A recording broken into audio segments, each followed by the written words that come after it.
नमस्कार, मैं हूं मनु राजपूत और आप देख रहे हैं सुजन समाचार खास पेशकश आपकी विधानसभा आपकी खबर। इस विशेष बुलेटिन में हम आपको दिखाएंगे आपके क्षेत्र आपकी विधानसभा से जुड़ी वो तमाम खबरें जो मुख्यमंत्री श्री भजनलाल शर्मा के नेतृत्व में प्रदेश के विकास, सुशासन और जन कल्याण की कहानी कहती है। केंद्रीय स्वास्थ्य और परिवार कल्याण मंत्रालय के आह्वान पर शुरू हुए राष्ट्रव्यापी सीपीआर जागरूकता सप्ताह के पहले दिन जोधपुर मंडल रेलवे अस्पताल में 90 रेल कर्मचारियों को सीपीआर का प्रशिक्षण दिया गया। मुख्य चिकित्सा अधीक्षक डॉक्टर एस.आर. बुनकर ने बताया कि डीआरएम श्री अनुराग त्रिपाठी के नेतृत्व में मंडल रेल प्रबंधक कार्यालय के कॉन्फ्रेंस हॉल में प्रशिक्षण का आयोजन किया गया। इसका उद्देश्य रेल कर्मचारियों के बीच सीपीआर के प्रति जागरूकता बढ़ाना और उन्हें प्रशिक्षित करना है, ताकि अचानक हृदय गति रुकने जैसी आपात स्थिति में जीवन बचाया जा सके। लूनी क्षेत्र के थानों के लिए नए आपराधिक कानूनों पर संवाद कार्यक्रम आयोजित किया गया। कार्यक्रम में लूनी, बोरानाड़ा, झंवर, कुणी और विवेक विहार थाने के कर्मियों ने जयपुर में आयोजित प्रदर्शनी को वीडियो कॉन्फ्रेंसिंग के माध्यम से एलईडी स्क्रीन पर देखा। इस प्रदर्शनी का आयोजन केंद्रीय गृह मंत्री श्री अमित शाह और मुख्यमंत्री श्री भजनलाल शर्मा के नेतृत्व में किया गया। कार्यक्रम में सीएलजी सदस्य, पुलिस मित्र, महिला सुरक्षा, सखी व्यापारियों और स्थानीय निवासी भी मौजूद रहे। कार्यक्रम के दौरान नए कानूनों के बारे में विस्तार से जानकारी दी गई। जयपुर में केंद्रीय गृह एवं सहकारिता मंत्री श्री अमित शाह ने नवविधान न्याय की नई पहचान कार्यक्रम के तहत नए आपराधिक कानूनों पर आधारित प्रदर्शनी का शुभारंभ किया। इस कार्यक्रम को शेरगढ़ के वीसी सेंटर में शेरगढ़ पुलिस थाने के सीआई बुद्धाराम और अन्य पुलिस कर्मियों व जनप्रतिनिधियों ने वीडियो कॉन्फ्रेंसिंग के माध्यम से लाइव देखा। प्रदर्शनी में नए कानूनों को इंटरैक्टिव तरीके से प्रस्तुत किया गया, जो पुरानी औपनिवेशिक दंड प्रणाली से मुक्त होकर न्याय व्यवस्था को पारदर्शी, आधुनिक, त्वरित और जन केंद्रित बनाने की दिशा में ऐतिहासिक पहल है। मुख्यमंत्री श्री भजनलाल शर्मा के निर्देशानुसार प्रदेश के सभी चिकित्सा केंद्रों में मरीजों को बेहतर सुविधा देने के लिए लगातार प्रयास किए जा रहे हैं। इसी कड़ी में लूनी एसडीएम श्री हंसमुख कुमार ने मंगलवार को लूनी सामुदायिक स्वास्थ्य केंद्र का औचक निरीक्षण किया और यहां की व्यवस्थाओं का जायजा लिया। निरीक्षण के दौरान उन्होंने सफाई व्यवस्थाओं को सुधारने के निर्देश दिए। शहरी सेवा शिविर के तहत हवा महल जोन के वार्ड नंबर 9 और 27 के निवासियों के लिए शिविर लगाया गया। शिविर में 1500 से अधिक लोगों ने आवेदन किए, जिनमें अधिकांश समस्याओं का निस्तारण मौके पर ही किया गया। इस दौरान हवा महल जोन उपायुक्त सीमा चौधरी ने मौके पर जन सुनवाई की। निगम आयुक्त डॉक्टर निधि पटेल ने बताया कि कैंप में ओपन कचरा डिपो को खत्म करने के लिए अभियान चलाया जाएगा। मुख्य अग्निशमन अधिकारी पी जयपुर में एसएमएस हॉस्पिटल के ट्रॉमा आईसीयू में हुई अग्नि दुर्घटना के बाद जिला कलेक्टर श्री पीयूष समारिया के निर्देशानुसार नगर निगम की अग्निशमन टीमों ने न्यू मेडिकल कॉलेज हॉस्पिटल और सुपर स्पेशलिस्ट हॉस्पिटल का निरीक्षण किया। मुख्य अग्निशमन अधिकारी श्री राकेश व्यास ने बताया कि न्यू मेडिकल कॉलेज हॉस्पिटल में कई सुरक्षा खामियां पाई गई है। Fire fighting installation, sprinkler line और स्मोक डिटेक्टर कार्यशील नहीं थे। हॉज बॉक्स में हॉज पाइप और नोजल उपलब्ध नहीं थे। प्रशिक्षित अग्निशमन कर्मचारी भी पारी के अनुसार नहीं थे। फायर अलार्म सिस्टम कार्यशील नहीं था। आपातकालीन निकास द्वार और सीढ़ियों को अवरोध रहित रखने के निर्देश दिए गए। प्रधानमंत्री श्री नरेंद्र मोदी द्वारा शुरू की गई पीएम धन धान्य कृषि योजना और दलहन आत्मनिर्भरता मिशन देश की कृषि को नई दिशा देंगे। यह बात प्रदेश के जलदाय मंत्री श्री कन्हैयालाल चौधरी ने टोंक में किसानों और नेताओं के साथ बैठक में कही।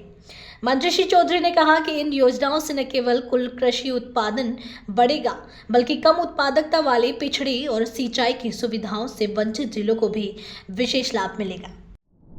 जो भी जनप्रतिनिधि हो या पार्टी के जो भी पदाधिकारी किसानों के बीच में बैठ के या आम जनता के बीच में जो भी काम हो बैठे उनके साथ में बैठ के उनके साथ में भोजन करेंगे। उनकी जो भी कोई नवाचार जो पार्टी ने किया है, जो देश के प्रधानमंत्री उनका सब बातें उनके बीच में करे। तो आज भारतीय जनता पार्टी के जिला कार्यालय में आज किसान मोर्चा की आज हमारे कार्यकर्ताओं के साथ में बैठ के टिफिन बैठक का कार्यक्रम था। इसमें हमारे जिलाध्यक्ष जी चंद्रवीर सिंह जी, हमारे किसान मोर्चा के अध्यक्ष शिवराज जी, हमारे पोखर जी, सारे कार्यकर्ता आज हम बैठ के चर्चा करिए कि जो नवाचार पिछले 11 सालों के अंदर देश में किसानों की आमदनी डबल करने के लिए प्रधानमंत्री जी ने किया, उन जनता के बीच में जाके हम बताएं। चाहे हमारे फसल बीमा से लेके, चाहे किसान की आमदनी बढ़ाने के लिए समर्थन मूल्य बढ़ाने से लेके, उसको खरीद करने से लेके, सारी चीजों की आज चर्चा हुई। और विशेषकर अभी 2 दिन पहले हमारे प्रधानमंत्री जी ने किसानों के लिए आत्मनिर्भर दलहन में बनाने के लिए कुछ दालों की ऐसी है जो हम बाहर से आयात करते हैं, लगभग 70% से ज्यादा हम दालें बाहर से आयात करते हैं। क्यों ना हमारा भारत के अंदर हमारा किसान आत्मनिर्भर बने, यहीं पे हम उसका प्रोडक्शन बढ़ाएं, उसको प्रोत्साहन देने के लिए लगभग 11,500 करोड़ रुपए की योजना लागू की है, जिसके अंदर 100% किसान जो भी बोएगा उसको केंद्र सरकार खरीद करेगी। प्रदेश में आमजन को शुद्ध और सुरक्षित खाद्य सामग्री उपलब्ध कराने के लिए शुद्ध आहार मिलावट पर वार अभियान जारी है। चिकित्सा एवं स्वास्थ्य विभाग के अधिकारियों ने देवली में छापा मारकर लगभग 450 किलोग्राम मूंगफली तेल सीज किया। खाद्य सुरक्षा अधिकारी मदन लाल गुर्जर ने बताया कि यदि जांच रिपोर्ट में मिलावट पाए जाने की पुष्टि होती है तो खाद्य सुरक्षा एवं मानक अधिनियम 2006 के तहत सख्त कार्रवाई की जाएगी। दीपावली तक यह अभियान लगातार जारी रहेगा। सीकर जिले में साप्ताहिक समीक्षा बैठक कलेक्ट्रेट सभाकक्ष में संपन्न हुई। बैठक की अध्यक्षता अतिरिक्त जिला कलेक्टर श्री रतन कुमार ने की। इस दौरान विभिन्न विभागों के अधिकारी भी उपस्थित रहे। बैठक में मुख्यमंत्री की जन सुनवाई में दर्ज शिकायतों के शीघ्र निस्तारण पर विशेष ध्यान दिया गया। इसके अलावा टूटी हुई सड़कों की मरम्मत और रखरखाव के लिए अधिकारियों को निर्देश दिए गए। अतिरिक्त जिला कलेक्टर रत्न कुमार ने कहा कि अगली बैठक में विभागों की प्रगति की पुनः समीक्षा की जाएगी ताकि सभी कार्य समय पर पूरे किए जा सके। अकबरपुर थाना परिसर में ग्रामीणों को नए 3 कानूनों के बारे में जागरूक किया गया। यह कार्यक्रम केंद्रीय गृह मंत्री श्री अमित शाह द्वारा जयपुर से वीडियो कॉन्फ्रेंसिंग के माध्यम से सीधे प्रसारित किया गया। थाना प्रभारी श्री ओम प्रकाश चौधरी ने बताया कि यह पहल ग्रामीणों में कानूनी जागरूकता फैलाने के लिए महत्वपूर्ण है ताकि भविष्य में किसी भी कानूनी अज्ञानता के कारण समस्या न आए। ग्रामीणों ने इस पहल की सराहना की और कानूनों को समझने में उत्सुकता दिखाई। इस कार्यक्रम का उद्देश्य था कि हर नागरिक अपने अधिकारों के प्रति सजग और कानून का पालन करने में सक्षम बने। आज माननीय गृह मंत्री जी भारत सरकार अपने राज्य के दौरा पे हैं। राज्य में जो देश के नए कानून बने हैं वो राज्य में प्रसारण के लिए जो कार्रवाई की गई है, जो व्यवस्थाएं बनाई गई हैं, उसके संबंध में प्रदर्शनी लगाई गई है। प्रदर्शनी में बताया कि नए कानून में इलेक्ट्रॉनिक साक्ष्य के संबंध में अधिकतर जानकारी दी गई है। इलेक्ट्रॉनिक साक्ष्य से ही जानकारी दी गई है कि गवाह की तामील इलेक्ट्रॉनिक साक्ष्य से होगी, कोर्ट में बयान इलेक्ट्रॉनिक साक्ष्य से होंगे। कोई गवाह को अपने नज़दीकी डीजे कोर्ट में जाके अपने साक्ष्य देने के लिए रखा गया है। जयपुर के सीतापुरा स्थित Jaipur exhibition and convention centre में केंद्रीय गृह मंत्री श्री अमित शाह ने नवविधान न्याय की नई पहचान प्रदर्शनी का उद्घाटन किया। इसी क्रम में झालावाड़ जिले के बकानी थाना परिसर में टेलीविजन के माध्यम से कार्यक्रम का सीधा प्रसारण दिखाया गया। इसमें थाना प्रभारी श्री रामेश्वर प्रसाद मीना, पुलिस स्टाफ, शांति समिति के सदस्य, पुलिस मित्र और पुलिस सखी सहित कई गणमान्य लोग उपस्थित थे। जयपुर के सीतापुरा में केंद्रीय गृह मंत्री श्री अमित शाह ने नए आपराधिक कानूनों की प्रदर्शनी का शुभारंभ किया।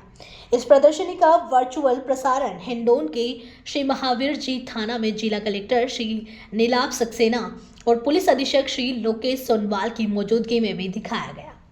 जिला कलेक्टर ने बताया कि यह प्रदर्शनी भारतीय न्याय संहिता, भारतीय नागरिक सुरक्षा संहिता और भारतीय साक्ष्य अधिनियम की सफल क्रियान्वयन की पहली वर्षगांठ पर आयोजित की गई है।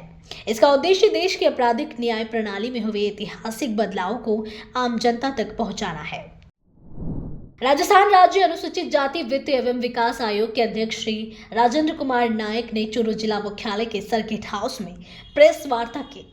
उन्होंने बताया कि मुख्यमंत्री श्री बिजन लाल शर्मा के निर्देशानुसार राज्य सरकार ग्रामीण और शहरी क्षेत्रों में सेवा शिविर चला रही है, जहां आम लोगों की समस्याओं का तुरंत समाधान किया जा रहा है। श्री नायक ने आम लोगों से अपील की कि वे ज़्यादा से ज़्यादा शिविरों में जाकर योजनाओं का लाभ लें। इसके अलावा SJED के DD रिपीट। इसके अलावा SJED के DD गगेंद्र सिंह ने विभागीय योजनाओं की जानकारी दी और प्रगति से अवगत कराया। 17 सितंबर को हमारे प्रधानमंत्री जी मोदी जी का जन्मदिन था और उस समय सेवा पर्व पखवाड़ा की घोषणा की गई थी। इसके तहत शहरी और ग्रामीण क्षेत्रों में शिविर लगाए जा रहे हैं कि जो भी सरकार की योजनाएं हैं, कल्याणकारी योजनाएं हैं, उसका फ़ायदा आम जन तक पहुंच सके, क्योंकि सबके लिए इतना संभव नहीं है कि वो मुख्यालय आए, जिला मुख्यालय, और वहाँ पर आके करें। तो इसके लिए प्रशासन खुद ग्रामीण क्षेत्रों में जा रहा है और विभिन्न शहर में भी विभिन्न जगह जा रहा है। तो वहाँ पर जितनी भी समस्याएं हैं वहाँ पर उनका निस्तारण कर रहे हैं और जो कल्याणकारी योजनाएं हैं उनका फ़ायदा लोगों तक पहुँच सके। तो उसके लिए हम प्री कैंप भी कर रहे हैं कि कैंप लगने से पहले जाकर के वहाँ पर लोगों से बातचीत करते हैं, जो भी समस्याएं हैं उसको आप बताइए, उनका समाधान कर सकें। तो मुख्य उद्देश्य यही है कि मैं और आपके माध्यम से मैं सभी को आह्वान करता हूँ कि कोई भी समस्या ऐसी न रह जाए जिसका निस्तारण ना हो। आइए, कैंप लगे हुए हैं, शिविर लगे हैं, आपके गाँव में लग रहे हैं, शहर के विभिन्न भागों में लग रहे हैं। तो अपनी कोई भी समस्या है वो आइए, उसका हम समाधान कर रहे हैं। और कल्याणकारी कई योजनाएं हैं, बहुत योजनाएं हैं, तो हम सबको बता भी रहे हैं। जैसे कि हिंदुस्तान असली गांव में रहता है और आम जन के लिए क्या है, पशु, तो उसके लिए पशु मंगला योजना है, जिसके तहत एक गाय एक भैंस को फ्री में सरकार बीमा कर रही है। 10 गाय या बकरी या भेड़ हो तो सरकार उसका भी फ्री में बीमा कर रही है। वृद्धावस्था पेंशन है, और जो जवान विधवाएं हो जाती हैं, उनके छोटे छोटे बच्चे हैं, वो कैसे उनका भरण पोषण करेंगी। इसके लिए पालनहार योजना है, जिसके तहत आर्थिक सहायता दी जाती है। और भी कई हैं, जैसे सामाजिक न्याय की कई योजनाएं हैं, उसका वो फ़ायदा उठा सकते हैं। इसी प्रकार से जो किसान भाई हैं वो अपना गिरदावरी कराएं। और अब एक ऐप भी आ गया है कि किसान खुद अपनी गिरदावरी कर सकता है, और पट्टे से संबंधित कोई इशू हो और भी कोई जैसे बिजली, सड़क, पानी की कोई समस्या हो तो प्रशासन जा रहा है। और मुझे कहते हुए बहुत खुशी हो रही है कि जिस ढंग से हमारी भजनलाल सरकार चुस्त तंदुरुस्त है, उसी ढंग से हमारा प्रशासन भी। मैं कई शिविरों में जा रहा हूँ, क्योंकि मुझे बीकानेर संभाग की आदरणीय मुख्यमंत्री जी ने और प्रदेश अध्यक्ष जी ने जिम्मेदारी दी है। तो शाम को 6 बजे भी जाता हूँ मैं, क्योंकि एक दिन में 4 शिविर हैं और डिस्टेंस बहुत दूर दूर है। तो 6 बजे भी प्रशासन गांव में बैठा है, उसमें कई महिलाएं भी हैं, वो भी बैठी हैं। तो इस प्रकार से पूरा प्रशासन लगा हुआ है।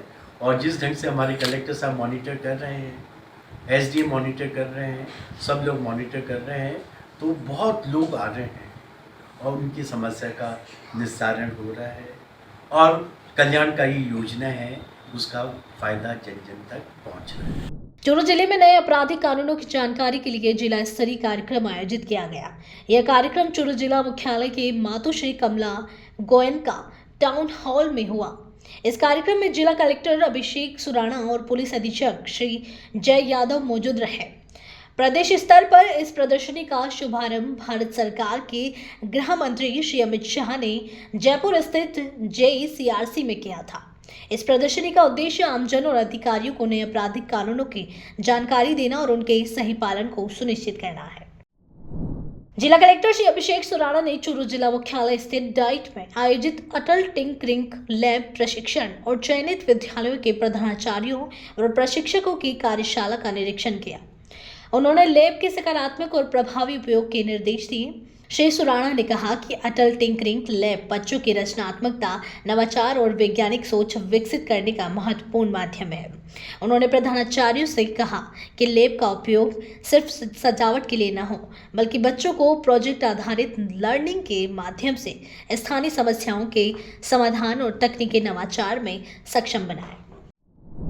हनुमानगढ़ जिले के टिब्बी कस्बे में डॉक्टर अंबेडकर भवन में नए आपराधिक कानूनों, भारतीय न्याय संहिता, भारतीय साक्ष्य अधिनियम और भारतीय नागरिक सुरक्षा संहिता पर जागरूकता कार्यक्रम आयोजित किया गया। कार्यक्रम में नवविधान न्याय की नई पहचान शीर्षक से चल रही प्रदर्शनी का जयपुर से केंद्रीय गृह मंत्री श्री अमित शाह द्वारा उद्घाटन का सीधा प्रसारण दिखाया गया। यह प्रदर्शनी 6 दिन तक चलेगी। नवविधान न्याय की नई पहचान, नए आपराधिक कानून एवं प्रदर्शनी का प्रोग्राम रखा गया। माननीय अमित शाह जी, गृह मंत्री एवं सहकारिता मंत्री, भारत सरकार द्वारा आज प्रदर्शनी का उद्घाटन किया गया, जिसमें टिब्बी क्षेत्र के बहुत महिलाएं और बुजुर्ग साथीगण नए कानून के सुनने के लिए बड़े आतुर और बड़े चाव के साथ यहाँ आए, इकट्ठे हुए और बड़े ही चाव से यहाँ माननीय गृह मंत्री महोदय के दिए हुए उद्बोधन का सुना। और प्रदर्शनी 13 से 18 अक्टूबर 2025 जयपुर में प्रोग्राम रखा गया है। आज नगर पालिका टिब्बी में अंबेडकर भवन के अंदर यशस्वी प्रधानमंत्री व हमारे मुख्यमंत्री भजनलाल जी व गृह मंत्री अमित शाह जी द्वारा नए कानून का जिन्होंने उसमें बहुत सुधार किया है, इसमें हर वर्ग को इसका अत्यधिक लाभ होगा, जिसके बारे में उन्होंने जयपुर से लाइव स्क्रीनिंग कर अंबेडकर भवन में बताया गया व दिखाया गया। इसमें टिब्बी के बहुत सारे विशिष्ट अतिथिगण, महिलाएं, बच्चों व अन्य पत्रकार बंधुओं ने भाग लिया। यह सारा आयोजन पुलिस थानाधिकारी टिब्बी द्वारा किया गया था, जिसमें विस्तार से बताया गया व यहाँ चाय पानी की व्यवस्था की गई। सभी को यहाँ पे पूरा आदर पूर्वक बिठाया गया। वह बहुत ही सफल प्रोग्राम रहा। इसके लिए टिब्बी थानाधिकारी व अन्य सभी को बहुत बहुत धन्यवाद। जय हिंद, जय। टिब्बी के डॉक्टर अंबेडकर भवन में आज नवीन आपराधिक कानूनों को लेकर प्रदर्शनी कार्य लगाया गया, जिसमें सहकारिता एवं गृह मंत्री अमित शाह ने लाइव संबोधित किया, जिसमें हमें नवीन आपराधिक कानूनों के बारे में जानकारी मिली। यह कार्यक्रम बहुत अच्छा रहा। यह पुलिस कर्मियों की ओर से कार्यक्रम करवाया गया, जिसमें हमें बहुत सारी अच्छी जानकारियां मिली और हमने बहुत कुछ यहाँ पर सीखा करके। धन्यवाद।